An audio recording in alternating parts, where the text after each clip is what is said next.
Et à la une ce soir, un violent incendie à Nantes, dans l'ouest de la France. C'est notre rubrique Vue d'ici, vue d'ailleurs, préparée par Isabelle Soler. Mais on commence par ce spectaculaire incendie qui ravage la basilique Saint-Donatien à Nantes. Hautes dans le ciel, les flammes dévorent toits et charpentes sous les yeux inquiets des riverains. En cause probablement les couvreurs qui intervenaient sur le toit. Le feu est maîtrisé, mais qu'en est-il des œuvres d'art de la basilique ? Une partie de la charpente s'est effondrée à l'intérieur.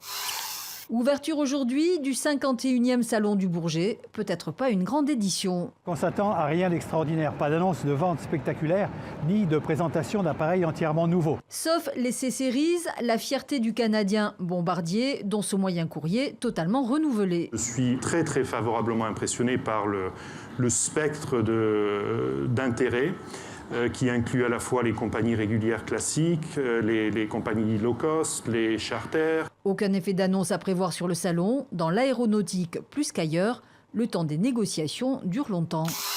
Obsolète, la vieille redevance radio-télé qui exclut tablettes et autres smartphones. Les Suisses ont répondu oui du bout des lèvres. Un score extrêmement serré donc, et plus qu'un Rüstigraben, ce sont vraiment les votes des villes qui ont fait pencher la balance. Tous taxés, particuliers comme entreprises, ce qui ne fait pas que des heureux. Certains plaident déjà pour sa suppression totale. Maintenant, ce qui nous attend, et je me réjouis véritablement d'être proactif dans cette discussion, c'est le débat sur le périmètre, c'est le débat public. Qu'est-ce que la Suisse veut avec son service public ? En attendant ce nouveau débat, baisse de 57 € de la redevance pour les ménages. Pourquoi Stromae doit-il tout annuler ? La maladie est-elle la vraie cause ou y a-t-il autre chose ? Paludisme, problème de visa des musiciens ou encore racine rwandaise du chanteur belge.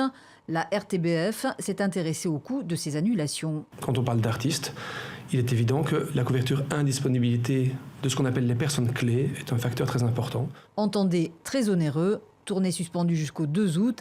Allez maestro, on te souhaite un prompt rétablissement.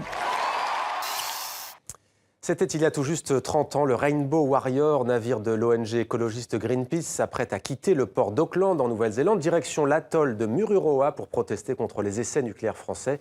Il ne prendra finalement jamais le large, plastiqué, coulé par 2 agents des services secrets français. Un attentat qui allait devenir un scandale mondial et une affaire d'État en France. À l'époque, pour Edoui Plenel, 33 ans, ce fut l'entrée fracassante du journalisme d'investigation à la une du Monde. Pour Edoui Plenel, aujourd'hui, 30 ans plus tard, c'est le symbole des dérives du présidentialisme à la française. Bonsoir Edoui Plenel. Bonsoir. Merci d'être avec nous. Vous êtes donc l'auteur de ce livre. Vous relatez ce scandale dans cet ouvrage intitulé « La troisième équipe ». Souvenir de l'affaire Greenpeace, ça paraît aux éditions Don Quichotte. Alors Edoui Plenel, en quoi ce scandale a-t-il été selon vous un tournant dans votre carrière journalistique ? Parce que ça a été la première affaire qui a eu une telle répercussion, qui a provoqué la démission d'un chef des services secrets, d'un ministre de la Défense. Une affaire assez dramatique. Il faut rappeler qu'un journaliste est mort dans cet attentat, un photographe. Et puis, ça a été pour moi le premier affrontement face au cœur du pouvoir français, cet État profond qui est couvert par le chef des armées, le président de la République, qui mentait, qui refusait d'admettre qu'il avait ordonné un acte de terrorisme d'État.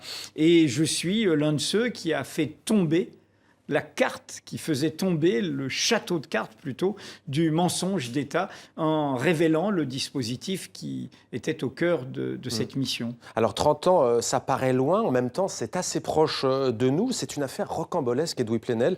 Vous l'avez dit, un photographe tué, des agents français déguisés sous fausse identité qui commettent purement et simplement un attentat, la France étant une démocratie. Oui, et puis ayant un attentat qui se passe en Nouvelle-Zélande, aux antipodes, dans un pays allié.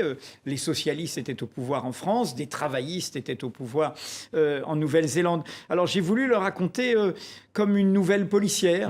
Raconter, l'enquêteur, je me décris un petit peu comme Colombo, celui qui tâtonne. On sait qui est le criminel, mais il faut le confondre, il faut faire tomber le mensonge. Et puis j'ai voulu aussi raconter comment, quand il y a un tel mensonge d'État, ceux qui vont déguster, ceux qui vont être pénalisés, ce sont les exécutants.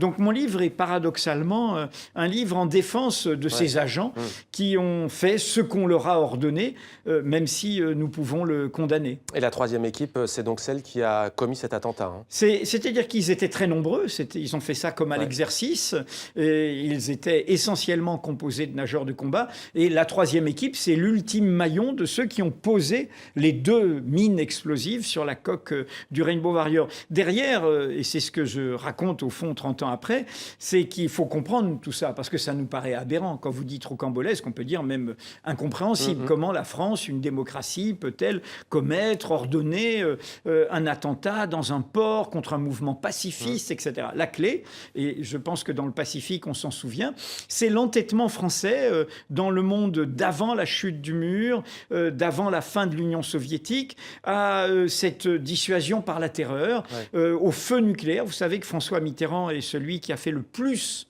d'explosions nucléaires pendant sa présidence. Et hélas, en Polynésie, on s'en souvient, car il y a des conséquences en termes de santé de ce qui s'est passé. Et donc, l'énigme, finalement, elle a un mobile. C'est à la fois cette folie du pouvoir présidentiel qui n'a de compte à rendre à personne, et cette folie d'un monde que nous mettons en cause depuis 30 ans. En 85, cette même année, il y a le premier accord sur la dénucléarisation du Pacifique. La France, évidemment, fera l'inverse. Et il faudra attendre 11 ans après l'arrêt des essais nucléaires, le fait que la France arrête de les faire, pour qu'elle co-signe en 96 cette dénucléarisation du Pacifique. Juste, on les a vus en photo en quelques mots. Edoui Plenel, que sont devenus les fameux époux Turange? Tous les protagonistes, sauf Xavier Maniguet, sont vivants, et sauf Charles Hernu, de ceux qui ont participé à ces équipes. Ils ont fait des carrières qui ont été, pour certains, entravées, parce qu'ils étaient marqués au fer rouge par cette affaire. Mais pour vous le dire, Alain Maffard, par exemple, l'homme des faux époux Turange, est un écologiste, en fait. C'est un passionné de photos de nature. Il y a même eu un scandale l'an dernier parce que l'une de ces photos s'est retrouvée dans le calendrier de Greenpeace États-Unis. Elle était créditée de son nom de photographe, Alain Maffard Renaudier. Alors en quoi, selon vous, Edoui Plenel, ce scandale est-il emblématique de la fragilité de la démocratie française, de ce que vous appelez ce présidentialisme? Écoutez, c'est tout simple, et ça, je pense que tout le monde le comprendra. C'est une affaire énorme. Il y a mort d'homme, il y a une crise internationale, il y a un discrédit de la France vis-à-vis du Japon, de l'Australie, de plein d'autres pays. Et qu'est-ce qui se passe? La démocratie, c'est le silence. Je fais les révélations qui provoquent la démission de Charles Hernu et du chef des services secrets. Et après, dans une démocratie normale, on veut comprendre. Commission d'enquête, audition, on confronte, on essaye de tout mettre sur la place publique pour comprendre ce qui s'est passé. Eh bien non, gauche-droite, on a mis le couvercle dessus. Et circuler, il n'y a plus rien à voir. Les révélations journalistiques avaient obligé le pouvoir exécutif en quelques jours. C'était M. Fabius qui était Premier ministre. Il y a eu à reconnaître que nous avions raison. Mais après, y compris pour les services, y compris pour les militaires, y compris pour l'ensemble de la chaîne, il fallait expliquer. Mais pourquoi ça n'a pas été fait? Parce que expliquer, c'était mettre en cause celui dont on sait aujourd'hui qu'il est... Ce n'est pas Charles Hernu tout seul, c'était le président, C'était le président de la République, François Mitterrand. Aujourd'hui, ce serait plus possible, ce genre d'affaires. On rappelle par exemple l'affaire des Irlandais de Vincennes, c'était avant, c'était en 1982. Est-ce que par la suite, aujourd'hui, Mon livre est au contraire une alarme. Avec la loi qui vient d'être encore votée au Sénat et qui risque d'être validée ces jours-ci, la loi dite de renseignement, que moi j'appelle de surveillance générale, eh bien, je ne suis pas sûr que la vérité aurait pu surgir. Vous savez que c'est une affaire qui met en cause quoi? Les relations internationales, le pouvoir exécutif, la défense, l'armée, le feu nucléaire.